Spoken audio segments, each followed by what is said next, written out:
तो कैसे हैं आप लोग।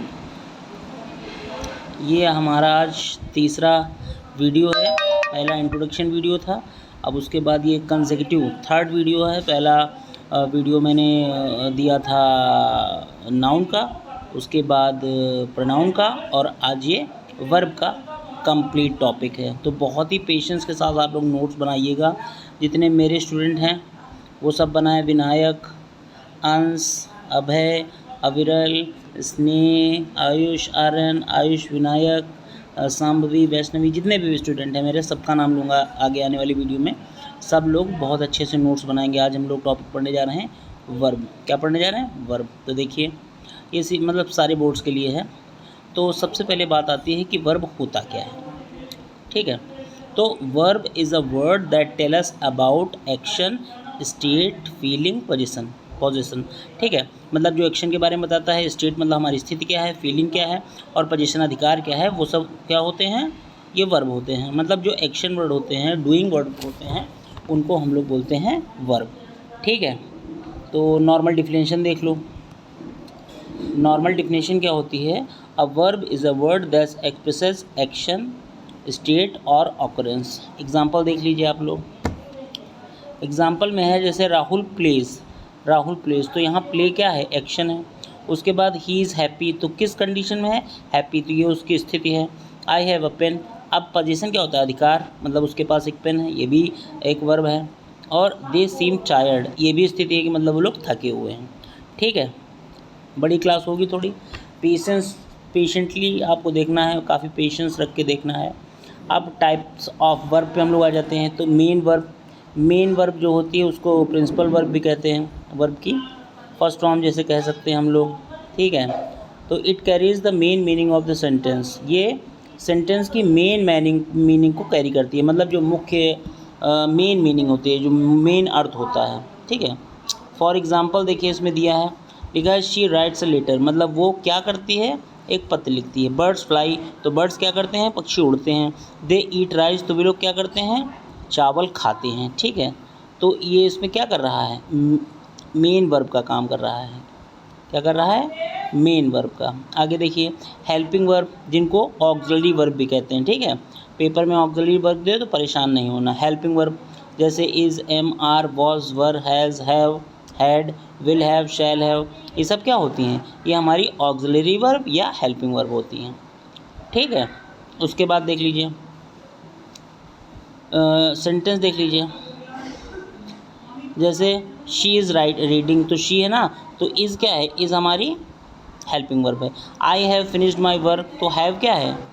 हैव क्या है यहाँ पे? हैव आपका हेल्पिंग वर्ब है। और दे विल क्या है? हेल्पिंग वर्ब है। ठीक है, आप कुछ कॉमन हेल्पिंग वर्ब देख लीजिए। जैसे कि मैंने अभी बताया था, इज़, एम, आर ये प्रेजेंट कॉन्टिन्यूस है, वॉज वर पास्ट कॉन्टिन्यूस है, हैज़, हैव, हैड ये प्रेजेंट परफेक्ट पास्ट परफेक्ट है। डू, डज, डिड, देखो डू, डज प्रेजेंट इंडेफिनिट में आती हैं, और डिड जो है पास्ट इंडेफिनिट में आती है। विल, शैल फ्यूचर इंडेफिनिट में आती है। कैन, कुड मॉडल है। मे, माइट मॉडल है। मस्ट मॉडल है। शुड मॉडल है। वुड मॉडल है। लेकिन ये सब क्या हैं? ये सब क्या हैं? ये सारी की सारी हेल्पिंग वर्ब है। ठीक है, मैंने क्लास में भी कई बार बताया है कि मॉडल वर्ब हो चाहे हेल्पिंग वर्ब हो, वो सारी क्या होती हैं?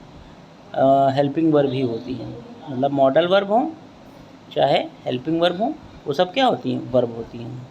ठीक है, अब past, present, past participle, was, am was being, is was being, are was being. ठीक है, ये सब कोई मतलब वाली बात नहीं है। जैसे एग्जांपल देख लीजिए, आई एम अ टीचर, मैं एक टीचर हूँ। ही वॉज इल, वो बीमार था। दे हैव बीन बिजी, वे बहुत ही बिजी हैं। ठीक है, अब हैव फॉर्म्स देख लीजिए।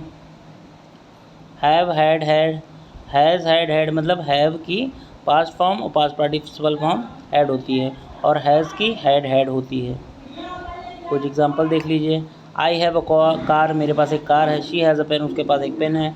दे हैड अ डिनर, मतलब उन्हें डिनर करना है। क्लियर? आगे देखिए, अब डू फॉर्म देख लो। Do, did, does, did. ठीक है, एग्जांपल देख लो, I do my work, she does homework, we did the project. Model verb क्या होते हैं? मॉडल वर्ब बहुत ही इंपॉर्टेंट है। मॉडल वर्ब भी यहाँ समझा दिया गया है, जबकि मॉडल वर्ब एक मॉडल चैप्टर स्पेशली आएगा, उसमें भी समझाया जाएगा। तो मॉडल वर्ब में क्या होता है, कैन एबिलिटी के लिए होता है, कुड होता है पास्ट एबिलिटी के लिए, मे परमिशन के लिए, माइट पॉसिबिलिटी के लिए, मस्ट नेसेसिटी के लिए, शुड एडवाइस के लिए, चाहिए का सेंस देती है शुड। अब शैल फ्यूचर के लिए, विल फ्यूचर के लिए, वुड पोलाइट रिक्वेस्ट के लिए, मतलब वुड का यूज़ आप पोलाइट रिक्वेस्ट के लिए करेंगे, मतलब would you like to eat with me. तो अगर आप किसी से पोलाइट रिक्वेस्ट कर रहे हैं तो वुड लगेगा। उसके बाद एग्जांपल, आई कैन स्विम, मैं तैर सकता हूँ। यू शुड स्टडी, तुम्हें पढ़ना चाहिए। यू मस्ट ओबे रूल्स, तुम्हें रूल्स का पालन करना चाहिए। ठीक है। अब अगला जो टाइप है हमारा वो ट्रांसिटिव इंट्रांसिटिव का है। तो ट्रांसिटिव वर्ब क्या होती हैं? A transitive verb needs an object, मतलब जो ट्रांसिटिव वर्ब होती है उसको ऑब्जेक्ट चाहिए। ठीक है। अब उसको फार्मूला, मतलब जो स्ट्रक्चर होता है, सब्जेक्ट होता है, वर्ब होता है, फिर ऑब्जेक्ट होता है। ये हमारा ट्रांसिटिव वर्ब का फॉर्मेट है। उसके बाद एग्जांपल देखो, शी रोट अ लेटर। तो यहाँ पे शी रोट अ लेटर मतलब उसने एक पत्र लिखा। आई बॉट अ बुक, मैंने एक किताब खरीदी। ही किक द बॉल, उसने किताब के बॉल को किक किया। अब इंट्रांसिटिव वर्ब ज़रा गौर से देखिए। इंट्रांसिटिव वर्ब वो होती हैं, it does not need an object, मतलब उनको ऑब्जेक्ट की ज़रूरत नहीं होती है। बर्ड्स फ्लाई ऑब्जेक्ट नहीं है। द बेबी क्राइड, बच्चा रोया, ऑब्जेक्ट नहीं है। ही स्लेप्ट, वो सोया, ऑब्जेक्ट नहीं है। अब लिंकिंग वर्ब देखो, लिंकिंग वर्ब वो होती हैं, अ linking verb connect the subject with a component. ठीक है, जो सब्जेक्ट को कॉम्पोनेंट से ऐड करती हैं। शी इज़ ब्यूटीफुल, अब देखो सब्जेक्ट शी है, अब ब्यूटीफुल, शी ब्यूटीफुल है ना, तो इज़ कनेक्ट कर रहा है। The soup taste delicious, the soup taste delicious, जो सूप है डिलीशियस है, टेस्ट जुड़ रहा है। ही बिकेम अ डॉक्टर, ही कौन है? डॉक्टर है, उसको बिकेम जुड़ रहा है। कॉमन लिंकिंग वर्ब कौन सी होती हैं? बी होती है, बिकम होती है, सीम होती है, अपीयर होती है, लुक होती है, फील होती है, टेस्ट, स्मेल, साउंड। ठीक है। अब फाइनाइट वर्ब देख लेते हैं। Finite verb changes according to subject and tense. जो फाइनाइट वर्ब होती है वो सब्जेक्ट और टेंस के हिसाब से बदल जाती है। ओके। फॉर एग्जांपल, बहुत कायदे समझिएगा। देखो लिखा है ही प्लेस क्रिकेट, क्या लिखा है? ही प्लेस क्रिकेट, ही प्लेस क्रिकेट लिखा है। अगर यहाँ पे ही ना होता तो प्लेस ना होता। अब यहाँ ही के जगह पे आप आई कर दें तो प्लेस थोड़ी होगा, क्योंकि सिंगुलर सब्जेक्ट के साथ वर्ब में एस आई एस लगता है प्रेजेंट डेफिनेट में, और ही हमारा सिंगुलर है तो प्ले के में एस आई एस लग गया है। अगर ही के जगह पे आई होता तो यहाँ प्लेस ना होता, प्ले होता। ठीक है। अब दे प्लेड क्रिकेट, दे के साथ प्लेड आएगा। ठीक है, क्योंकि ये पास्ट इंडिफिनिट की बात है, कोई दिक्कत नहीं होनी चाहिए। ओके। उसके बाद non finite verb, they do not change according to subject tense. ये लोग क्या करते हैं? सब्जेक्ट और टेंस के हिसाब से चेंज नहीं होते हैं। देखो छोटे क्लास में तो आपसे क्या है, डायरेक्टली पूछ दिया जाएगा फाइनाइट वर्ब और नॉन फाइनाइट वर्ब, तो ज़्यादा समझने की भी ज़रूरत नहीं है। लेकिन जो बड़े क्लास के बच्चे हैं वो पूरी बात समझ सकते हैं। छोटे बच्चे क्या कर रहे हैं, बस थोड़ी थोड़ी बातें हैं जो मैंने, जैसे डिफिनीशन हैं और सेंटेंसेस हैं, जैसे मॉडल वर्ब हैं, ये सब क्या कर सकते हैं, केवल समझ डिफिनीशन तक ले लें तो कोई दिक्कत नहीं है। चलो हम लोग कहाँ थे? हम लोग थे नॉन फाइनाइट वर्ब में मैंने क्या बताया कि they do not change according to subject और टेंस, मतलब ये सब्जेक्ट और टेंस के हिसाब से नहीं बदलते हैं। ठीक है।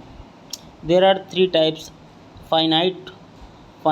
इनफाइनाइट मतलब 2 + V1।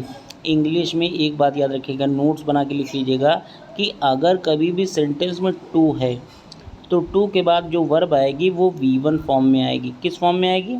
V1 फॉर्म में आएगी। अच्छा, जब आपको एरर दिया जाएगा ना तो आपको हो सकता है कि 2 के बाद V2 दे दे, तो समझ जाना कि गलती है वहाँ पे। अब जैसे सेंटेंस है आई वांट टू स्टडी, तो 2 ये 2 लगा है, 2 के बाद स्टडी आया है, स्टडीड नहीं आ सकता है। शी लाइक्स टू डांस, अब देखो 2 के बाद क्या है? डांस है, तो डांस कभी नहीं होगा, जीवन में कभी नहीं होगा। जीरण क्या होता है? वर्ब की फर्स्ट फॉर्म में आईएनजी लगाने से जीरण बनता है। वर्ब की फर्स्ट फॉर्म में आईएनजी लगाने से जीरण बनता है। जैसे स्विमिंग इज़ गुड एक्सरसाइज, तैरना अच्छी एक्सरसाइज है। रीडिंग इम्प्रूव्स नॉलेज, मतलब पढ़ाई हमारी ज्ञान को बढ़ाती है। उसके बाद तीसरा है पार्टिसिपल। पार्टिसिपल क्या होता है? वर्क एज एन ऑब्जेक्ट, ये ऑब्जेक्ट के तौर पे काम करता है। जैसे the crying baby, the broken, ये भी जो पार्टिसिपल होता है वो वर्ब में आईएनजी या वर्ब की थर्ड फॉर्म बना के किया जा सकता है। अब रेगुलर इरेगुलर वर्ब आप देख लीजिए, रेगुलर वर्ब और इरेगुलर वर्ब। रेगुलर वर्ब क्या होती हैं? जो ईडी जोड़ने से सेकंड या थर्ड फॉर्म में कन्वर्ट हो जाती हैं। जैसे प्ले का प्लेड, वर्क का वर्कड, क्लीन का क्लीन्ड। अब यहाँ सिर्फ ईडी लगाने से हम लोगों ने क्या किया, वर्ब की सेकंड थर्ड फॉर्म बना ली, तो इनको रेगुलर वर्ब कहते हैं।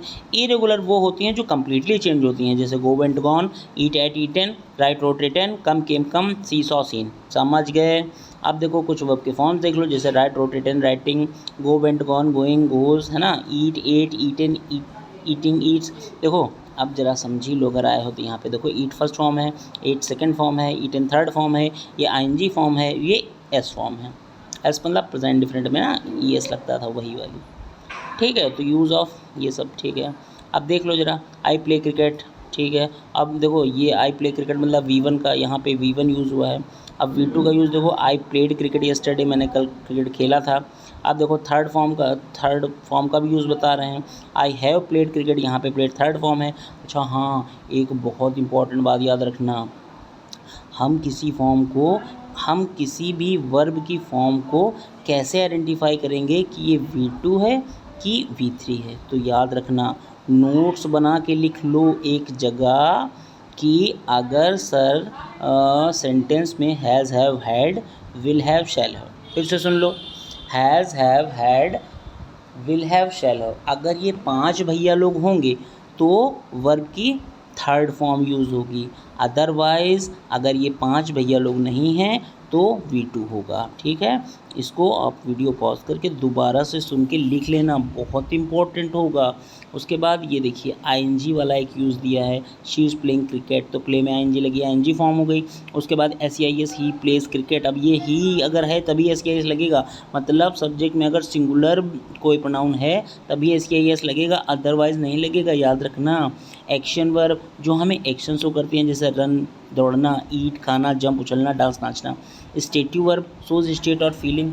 अब स्टेटिव वर्ब क्या होती हैं, जो स्टेट मतलब स्थिति बताती हैं, हमारी दशा बताती है कि भाई हम कैसे हैं। जैसे know, believe, love, hate, own, understand, ये सब क्या होती हैं, ये स्टेट वर्ब या फीलिंग मतलब स्टेटिव वर्ब होती हैं।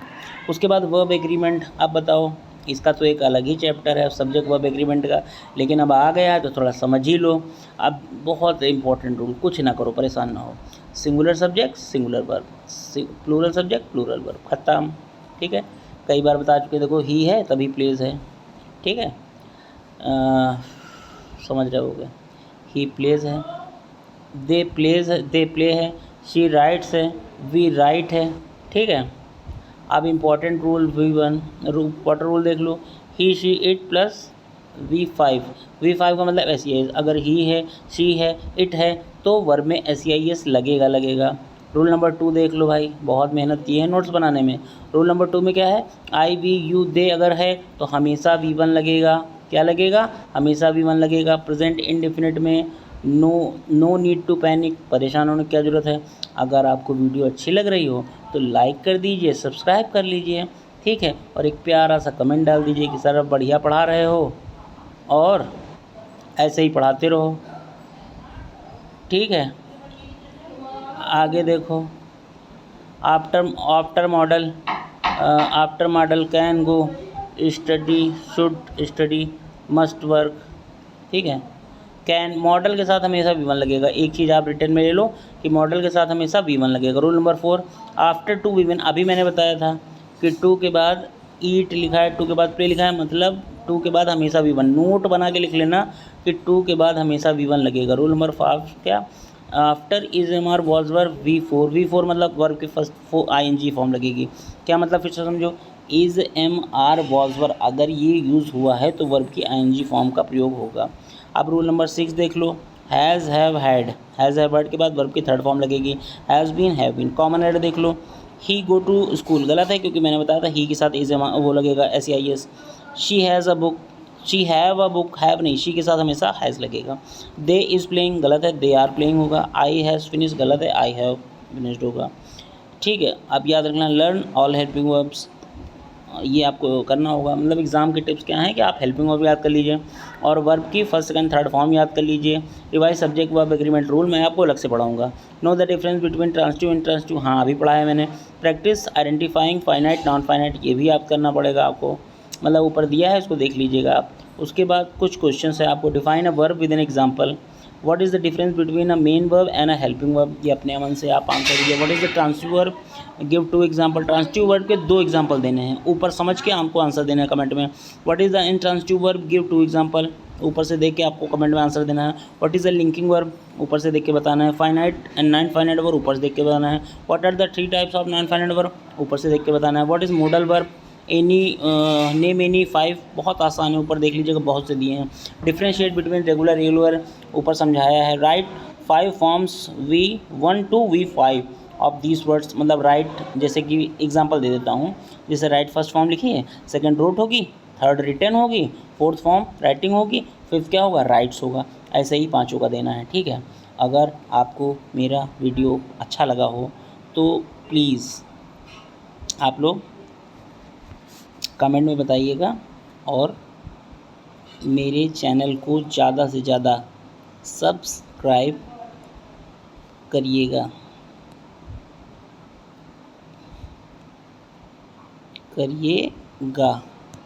अब एक चीज़ और लिख दूँ, thanks for watching. Okay, good night, bye. Channel को सब्सक्राइब कर लीजिएगा प्लीज़, बाय बाय।